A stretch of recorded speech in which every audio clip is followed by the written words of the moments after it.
Hey guys, we are currently driving the BYD Seagull, a full electric hatchback from BYD. Now, in this video, hindi natin pag-uusapan kung ano yung features ng specific car na to. But instead, we will talk about the BYD company itself. Bakit kailangan nyo siyang i-consider as your first electric vehicle car? And okay ba talaga ang BYD kahit na made in China siya? So, tara, pag-usapan natin. So, first of all, the company started in Shenzhen, China, year 1995 with only 20 employees. So, matagal na yung brand na BYD sa industry. But, hindi pa sila gumagawa ng automobiles that time. Ang product na ginagawa nila is lithium-ion batteries for cell phones, which is around 1998 and then early 2000, si BYD ang nagsusupply ng lithium-ion batteries in Motorola cell phones and Nokia cell phones. Now, sa mga nabuhay na nung time na yon, alam natin kung gaano kaganda yung battery ng mga mobile phones na yon. Sa mga di nakakalam, yung mga early Nokia cell phones back then can hold the charge. I mean, yung battery niya, full charge mo siya ng Monday, gamitin mo until Wednesday, may battery ka pa. So, it's not like parang mga cellphones ngayon na kailangan mo lagi magdala ng power bank. And, that being said, ano ba yung main component ng isang electric vehicle or hybrid vehicle? Which is, di ba, the battery, yan yung pinaka-critical na kailangan kino-consider in buying an electric car. So si BYD, matagal na siya sa industriya na gumagawa ng lithium-ion batteries. So ibig sabihin, alam niya yung ginagawa niya and alam niya kung ano yung nilalagay niya sa kotse niya. Diba? Year 2003, pinasok na ni BYD ang automobile industry. So gumawa sila ng first ever car nila, which is the BYD F3. And then, fast forward, year 2008, na-develop naman nila yung kanilang kauna-unahan na hybrid, or which is the plug-in hybrid. So si BYD yung kauna-unahang gumawa ng plug-in hybrid vehicles sa industriya. Plug-in hybrid meaning pwede mong i-plug to charge your hybrid vehicle. And then fast forward to 2021, na-develop ni BYD yung plug-in hybrids, which is what we have now, the DMI. Now, DMI stands for Dual Motor Intelligence. Dual because you have your internal combustion engine, and then you have your electric motor that drives your car. And then I for intelligence, kasi mas matalino na itong version ngayon na we currently have in the Sea Lion 6, in the Seal 5, and other BYD models. Now, bakit ba pansin nyo puro hybrid or puro electric vehicle ang ginagawa ni BYD recently? It's because they want to push for a renewable energy system. So, medyo they care a lot for the environment and they really want to push it. That's why sinasabi nila, electric vehicles are just pretend in a sense na yes, hindi ka nagko-consume ng fuel, but yung electricity na ginagamit mo is parang ganun din nakaka-affect or nakaka-affect din siya sa environment. But BYD pushes for a renewable energy, meaning to say solar powered farms na nag-i-store ng energy para gamitin to charge the vehicles, which is nangyayari na ngayon in other countries, in Europe, in UK. They have these large solar panel farms with a high capacity storage power battery na ginagamit nila to charge the vehicles. So, di ba, ginagamit nila yung not just being an EV, but they take advantage of the renewable energy na nakukuha natin sa araw. And also, if you are one of the consumers na gusto nyo mag-jump sa EV, but medyo natatakot pa kayo kasi syempre, hindi pa kayo sanay, di ba? BYD offers their plug-in hybrid, which is the DMI technology. Honestly, it's a best of both worlds, kaya sobrang benta niya. Why? For example, the Sea Lion 6. In one full charge, plug-in charge ng electric motor or battery niya, you can go around 80 to 90 kilometer range. And then pag bitin na yon, for long drive, you have your internal combustion engine. And then, syempre, gagamit ka na ng fuel, and then you can go further, longer range. During the test ng Sea Lion 6, possible siya umabot ng 1,000 kilometer range in one full tank and in one single charge. So imagine that range that you can have sa plug-in hybrid ni BYD, di ba? And then some of the people na naka-experience na, yung mga bumili na ng mga Sea Lion 6, sinasabi nila 3 months na akong hindi nagpapagas. Kasi bakit? Ginagamit nila yung kotse for city driving. So 90 km for city driving, 90 km range. Sobrang dami na nun. And then punta ka ng office mo, home to office, let's just say 20 kilometers, and then pabalik another 20, so 40 kilometer distance. And then pag uwi mo, charge, the next day full charge, you can drive it again. So diba, you have the option to go full electric, and then you have an option to do hybrid pag kailangan mo mag out of town. So sobrang sulit. That is why yun yung pinaka best selling ngayon dito sa Philippines, the DMI, the plug-in hybrids ni BYD. Because walang makatapat niyan sa market na ganyan kalayo ng range in one full charge. Did you know na si BYD is hindi lang siya gumagawa ng kotse? So a lot of people will say na, oh, kasi baka kaya mura yan kasi China, hindi maganda yung quality. No, because si BYD is into technology also. Now, BYD currently is the main supplier of some electronic parts sa mga major brands ng smartphones and laptops. So hindi mo alam, yung phone mo na Samsung na ginagamit mo everyday, may contribution dyan si BYD in terms of electronic parts. Yung laptop mo, yung gamit mo, electronic sa bahay, may contribution si BYD sa electronic parts niyan. And diba, those products na ginagamit natin on a daily basis na binibili natin is talagang gamit na gamit yan. And up to now, diba, nagagamit natin sila ng maayos. So it means quality, na not just because made in China is sirain na. The reason why I'm doing this video is just to be fair to everyone, diba? Na we have this parang kasi ugali Pilipino na pag China pangit.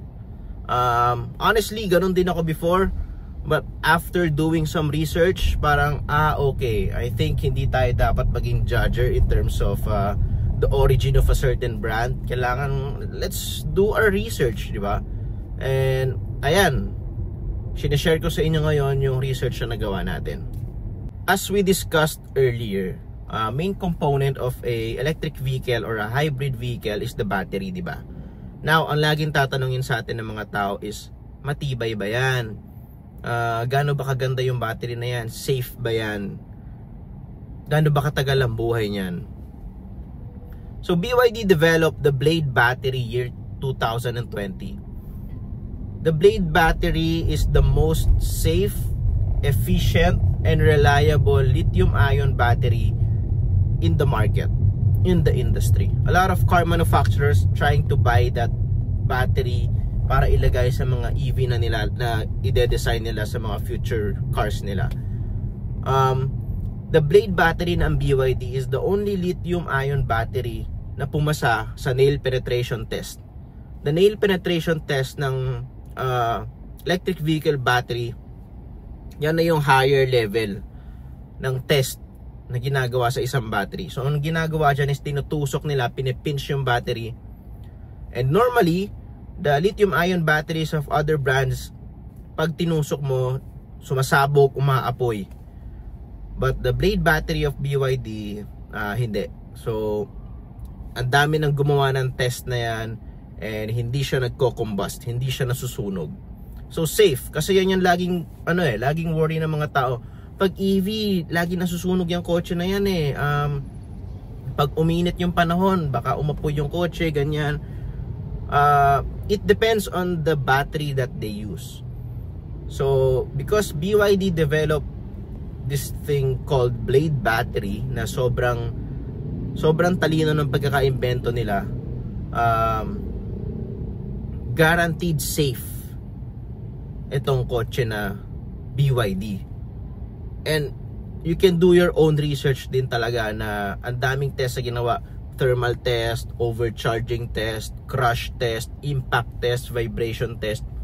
Hindi umapoy yung Blade battery nila. So that's a big plus in terms of considering a full electric vehicle or a hybrid vehicle. Another misconception is sinasabi nila na kaya mura kasi yung BYD because China. Again, kaya mura because China. But if you see, the price list ni BYD is just right. Honestly, you get more than what you pay for. For example, this Seagull, it's only like below 1 million pesos. It's the same category as a Toyota Wigo, for example. But pasok ka sa loob, tingnan mo yung interior, yung ride, yung quality ng finishes, ang layo. Honestly, ang layo niya talaga for below 1 million pesos. Now, why? Paano ba nila nagagawang mura yung kotse nila? It's because they have this own full industrial chain na tinatawag. So lahat, everything in terms of the parts, as in top to bottom, pyesa ng kotse, electricals, lahat is in-house. In-house meaning even the robot na nagtatrabaho sa factory nila is sila rin yung gumagawa. Everything is in-house, walang outsource. That's why maliit yung cost nila. So nagre-reflect yon sa SRP ng kotse nila. That's why mura si BYD compared to other Chinese brands and other vehicles. Now, balikan ulit natin yung battery. So lifespan naman, in batteries like your mobile phones, meron tayong tinatawag na battery health, 'di ba? iPhone users, alam niyo 'yan. Pag parang 80% na yung battery health nyo, medyo nagwo-worry na kayo, mabilis na malubat yung phone ko, ganyan. So same with the electric cars, electric vehicles. Gaano ba kabilis mag-deteriorate yung battery?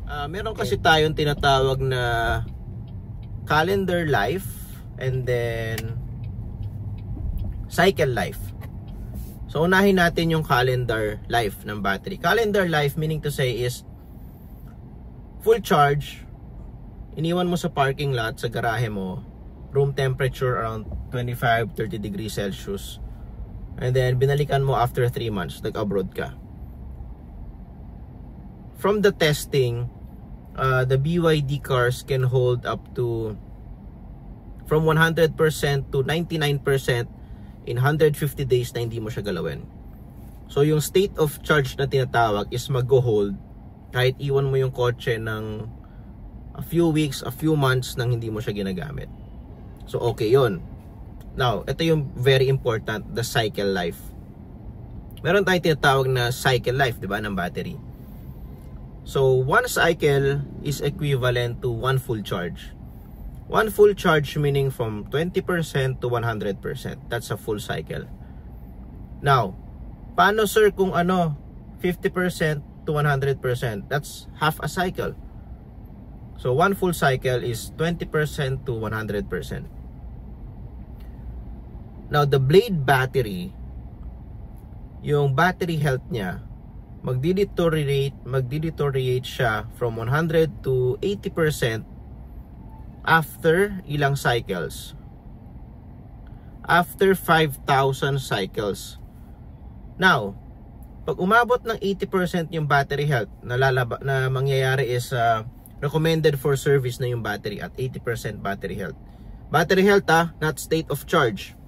It doesn't mean na hindi mo na magagamit yung kotse mo.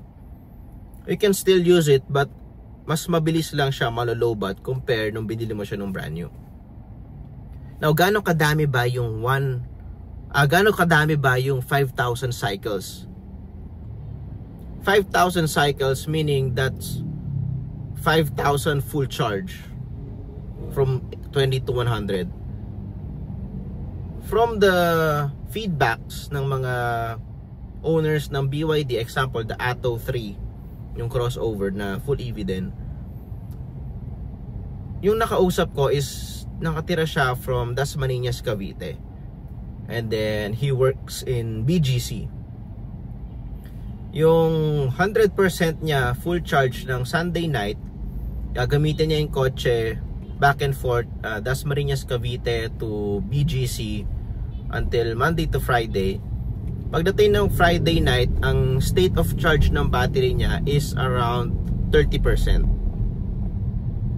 So kaya gamitin, depending also on the traffic or driving situation, pero kaya niya mapaabot ang one full charge ng 1 week. So syempre kung mas shorter distance pa yung binabiyahe mo sa araw-araw, mas, 'di ba? Mas hindi pa siya mabilis malobat. Okay. So that's one full charge 1 week example. Now 5,000 cycles, 5,000 full charge, 5,000 weeks. Let's just say. So gaano katagal 'yon, 'di ba? Baka mamaya 5 years na hindi mo pa nare-reach yung 5,000 cycles. Or baka nabenta mo na yung car mo, nag-upgrade ka na to a bigger car or a different brand or a different model ng BYD, is hindi mo pa rin nare-reach yung 5,000 cycles. So 'di ba? Parang sulit na, ilang liters na ng fuel yung natipid mo, ilang thousands of peso fuel na yung natipid mo, 'di ba? So that's one of the parang good feature ng design ng BYD sa Blade battery nila, na sobrang reliable and sobrang tibay. It's not like any other EVs out there. Also, the reason why we are driving this Seagull is for us to test it in real life. So far, I've been driving this car for a few days and hindi pa ako nagpunta sa mga fast charging station para mag full charge. Why? Kasi hindi siya ganoon kabilis malobat eh. I've been driving around. I got the car at around 85%. Ginamit ko siya in 2 days. A few kilometers. Probably around 40 kilometer drive. And then parang nasa mga 60% pa yung battery ko. And then pasok ako sa work, sa office. Since wala naman charging station sa office namin, merong kasamang libre na portable battery ang BYD cars. So pa-plug ko lang sa pader yung kotse, cha-charge ko after ko magtrabaho. Nag-charge na yung kotse ko, magagamit ko na ulit siya. So meron tayong tinatawag kasing range anxiety, di ba? Pero at first mararamdaman mo yon, syempre. Pero habang ginagamit mo na yung car, marirealize mo na okay, pwede naman palang hindi ka matakot, 'di ba? Pwede kasi basta malalaman mo yan sa kotse pag dinadrive mo na. Honestly, ganun ko siya masasabi. Na una, natatakot ako na baka abutan ako ng lobat sa kalye. Pero no. I'm confident. I'm confident na parang right now I'm at 71%. I'm confident na hindi ako maaalanganin ito. And you can see sa gauge cluster mo kung ilan pa yung range. So you can plan your charging, your trips naman, di ba? Parang gas lang yan eh. But still, di ba, without spending too much money on fuel and saving the environment.